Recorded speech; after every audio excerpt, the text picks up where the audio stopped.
Hey, what's up everyone? Welcome back to my channel. Thank you so much for joining me today.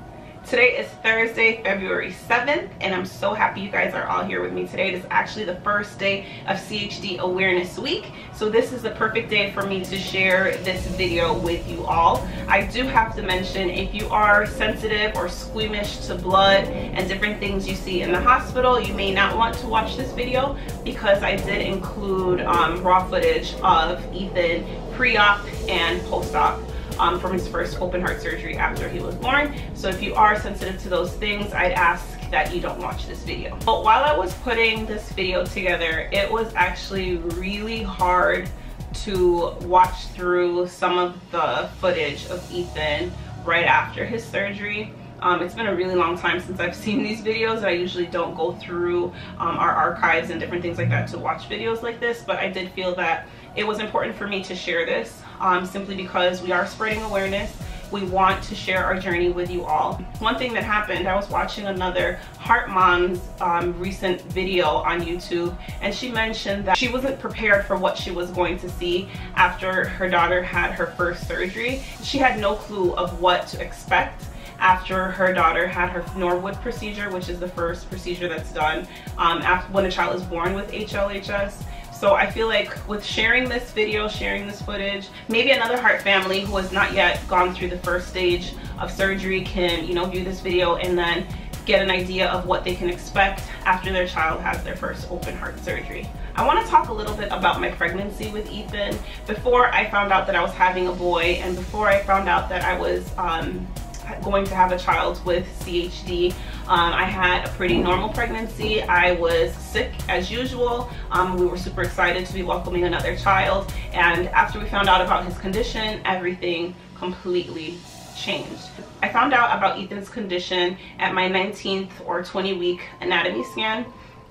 We found out that he was a boy, so we were really excited about that. The excitement quickly turned into dread when the technician started asking questions. And she seemed like she was taking a little bit longer than usual. She seemed very uncomfortable, and she just left us in the room while she went to speak with our doctor. That took longer than usual, and then once we heard from the doctor, it was kind of like, oh, we found something on the scan, we're not so sure what's going on, but we'll have you do another ultrasound, which was going to be a level 2 ultrasound, to find out exactly what was going on with the baby. So I did that ultrasound. We found out that Ethan was going to be born with a congenital heart defect. As a lot of you know, the condition is called hypoplastic left heart syndrome. So I went from having a normal pregnancy, being super excited about welcoming another child, to completely dreading being pregnant, to being afraid that I was going to lose my child while he was in the womb.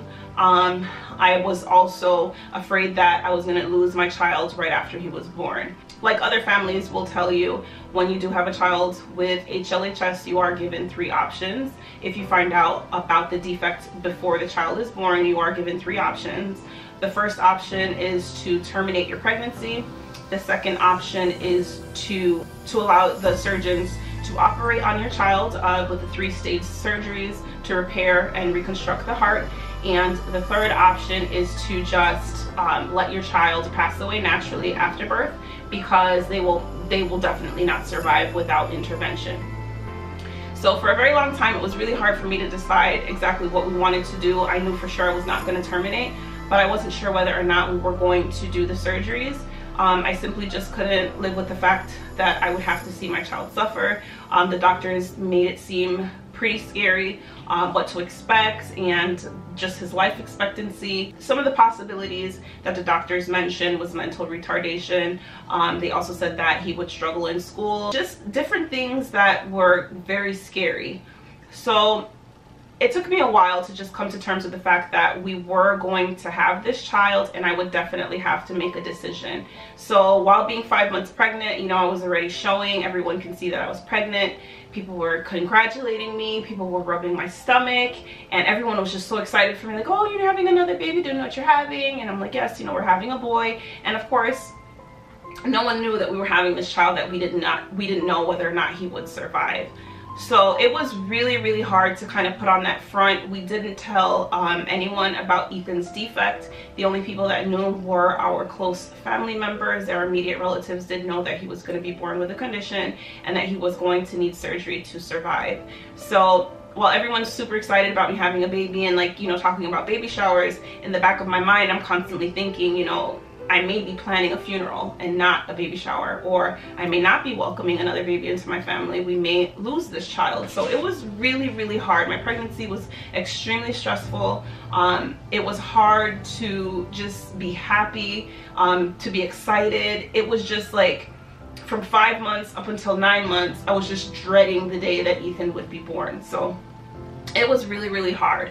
The night before his surgery, I had the worst anxiety and panic attacks, and I just had to, like, pray, like, Lord, you know, just get me through it, and if it's not meant to be, I ask that, you know, you take my son away peacefully, and, you know, just allow him to transition over and not feel any pain, and for it to be, you know, something peaceful for our entire family. I just asked for comfort through it all if it were to happen. So the morning of the surgery, my husband was there, of course, my aunt from Belize, and my sister. My mom stayed in Chicago with our 2-year-old at the time.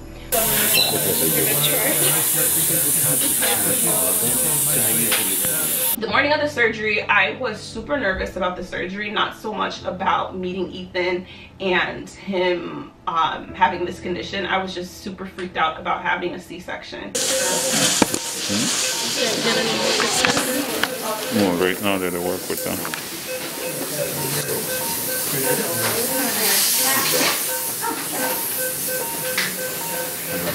My surgery went well. Ethan was delivered safely. The doctors worked on him right away.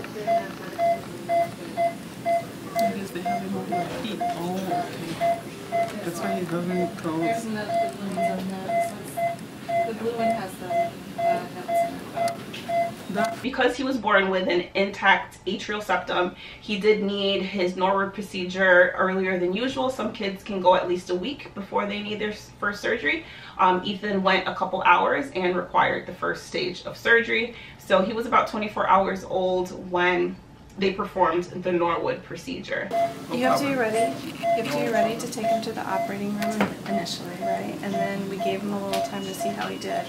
And so he's transitioning now, and so I think now is going to be his, like, make it or break it kind of. And I would have to say that was one of, like, the most hardest moments of my life, was watching them take Ethan away and just roll him down the hallway to have his surgery, and not knowing whether or not I would ever see him again. Should I put this on the standby? No, I just usually run them away.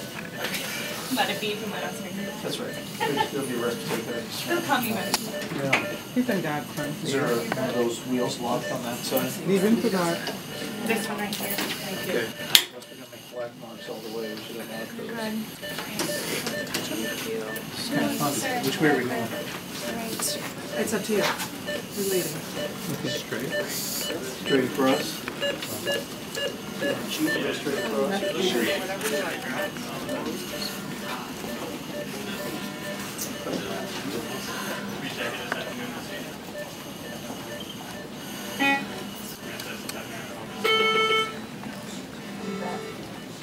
A lot of it is, like, really foggy. I don't remember a lot because, like I said, I had a C-section. I was on a lot of heavy drugs at the time, but moments I do remember. I remember, like, putting my hand on his chest when I first saw him and rubbing his chest and saying, man, you know, there's gonna be a scar here. Like, this is the last time I'll ever see him without any scars. So I do remember that moment, kind of just rubbing his chest and holding his hand. And he wasn't sedated or anything, so I did get to see him just asleep. But once he came back from the OR, he was completely sedated.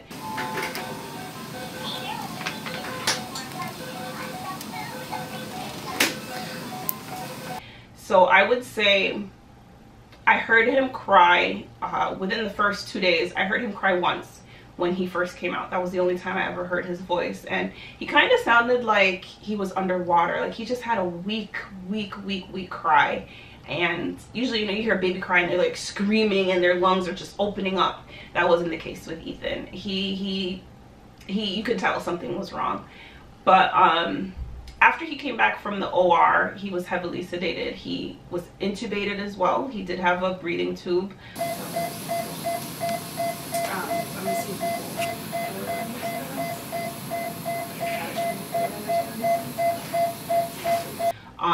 So we weren't going to hear him cry, we weren't going to see him move, and the doctors and nurses explained all of that, and he was sedated for a very long time. It was actually a few days, and he didn't do well. He struggled.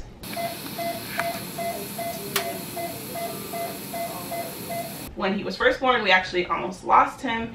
We had to put him on ECMO, which is full heart and lung bypass. He stayed on ECMO for a few days, and that did increase his risk of having different things like strokes, I think, and seizures and mental retardation, like I mentioned earlier. So that was a really scary time for us, just knowing that he required so much more help than, you know, some other kids require after the Norwood procedure. His recovery was very long. He was in the hospital for the first 3 months. We never got to go home. After I had Ethan, my husband did have time to stay with me. I think he stayed with me in Wisconsin for maybe almost 3 weeks straight.